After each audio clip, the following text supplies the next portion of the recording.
Holy Mountain TV.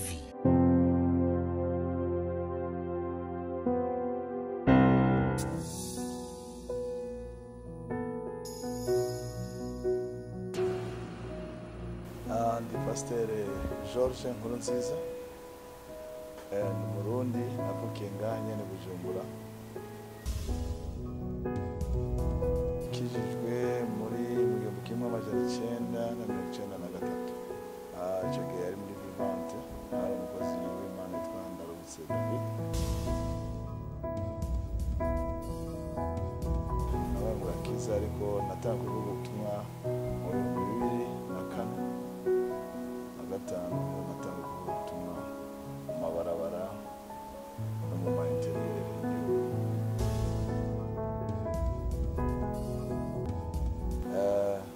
Mfise benshi abakozi b'Imana ndaba, ariko nka mu Burundi abambere icitegerezo wanyatuje ariwe Pasteur David Ndarubutse, kuvyerekeye mu mahanga hose.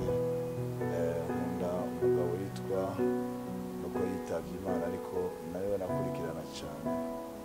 Hari ba Bonke, hari ba Billy Graham, ariko Billy Graham cyane niwe ampezagira kandi nkamurabaho nkamubonaho Imana na misiyo y'Imana gutumiwe ku isi.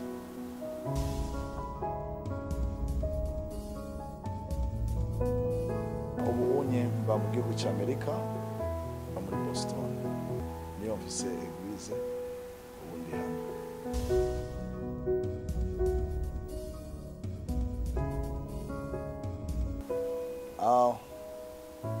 N'isezerano riri ku gihugu cyacu, kandi numva Imana yari kirandungika gukora muri iki gihugu, kandi numva ubutumwa bwiza ndabugaruye mu muryango wacu w'Abarundi.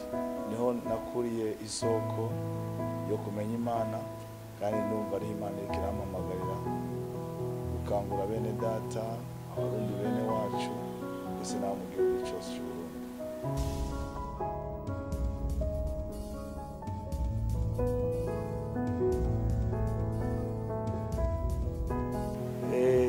Ico ni question nziza cyane. Naraharuye nsanga Imana niyo ya mbere muri byose, yamaye ubuzima, imagakiza. Nsanga imbere yose yuko nokora ikintu canje, imbere ntangura Imana. Amahera niyo yatanga, ibyaye niyo yabimpaye, niyo yameza ibyo, kandi izokomeza ifashe benshi kubw'umutima. Genda imitima myinshi ije kubakiza, nkuko nakubwiye na Billy Graham, ngo ndabirako shaka kubona benshi bakiza. Nubwo amafaranga tuyakoresha, amafaranga araza kandi azana.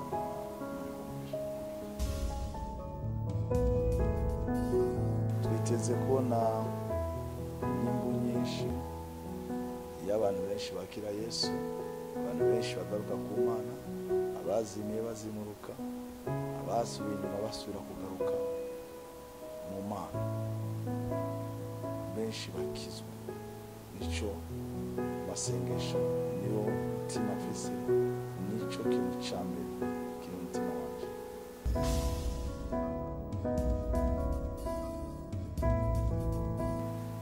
Tuzifuza gutumira Abarundi bene wacu n'ababa mu Burundi baze dukorane hamwe tubone Imana. Ndagutumiye mu gikorane kizoba itariki 3, 4, 5. Muratumiwe, mwakira igitangaza cyane, mwakira ijambo ry'Imana, ijambo rigusubiza ku rufatiro, kugira umenye iyo turiko turaja icyo Imana iduhamagariye ku isi, n'icyo Imana yakuremeye. Rero ndagutumiye, utumire na mugenzi wawe, tuzoheza ibiba hamwe, kandi hari byinshi tuzohabonera.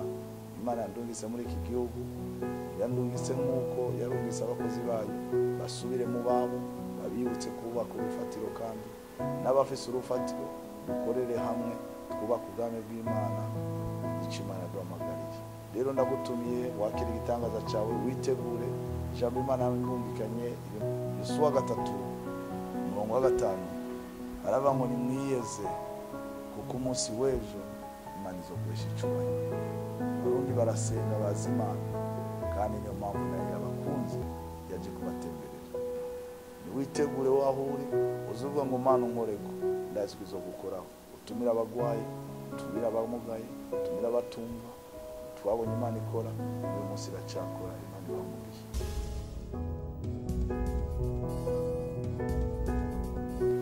akajambo notekera abakunzi ba Holy Mountain ikorana n'abantu b'Imana imenyesha ubutumwa ndumva no kubwira wowe umuntu uri kuranyumva ukomeze uyikurikirana umenye byinshi by'Imana umenye ibizokuyobora mu kugenda mu nzira z'Imana ni televiziyo nziza cyane n'uburi kiradufasha kubwira abantu bashobore kuza kubikorana urumva irikira kuyobora mu muyoboro mwiza numva ko no kubwira wame kubiraba umenye byinshi by'Imana ikiramo. Nimba utarakora like na subscribe kuri page za Holy Mountain TV urashobora kubikora kugira ngo ubandanye ukurikira ku bwinshi ibiganiro bya Holy Mountain TV.